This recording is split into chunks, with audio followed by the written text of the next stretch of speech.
makadi ana baba, vana mai, vakomana nevasikana, ana sekuru, ana gogo, ana mbuya vedu, kwakadi kwese kwamuri kumativi mana enyika.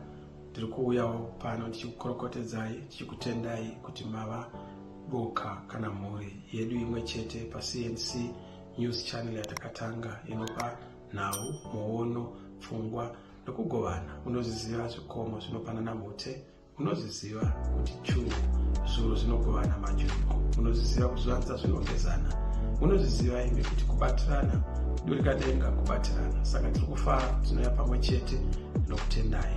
Imi kwamuri maziga akasvika here, ndinokushuvirai zvakanaka. Ndinoziva mune mibvunzo, tinosvika here? Bongo tinosvika.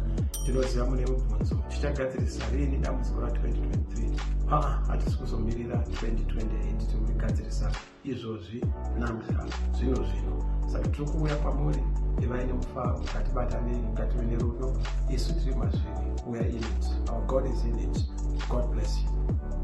President veMain Opposition munyika yeZimbabwe vanozonjamisa vaya vakaadresa mhuri yeZimbabwe aiwa nechishona uye nechindevele vanyasoratidza kuti aiwa havana kusarura ganda, havana kana klani yavanodzikisira pasi. Vabva vauya ndobva vaudza mhuri yeZimbabwe vakati aiwa maziga akasvika asi hatingamamisi kushanda, ngaashande mazigi. Asi pane chirwani chanovimbisa mhuri yeZimbabwe vakatira masviko kuti aiwa we are going to solve aiwa the flawed electoral processes akaitika mugore rapera mura 2023 within 2028.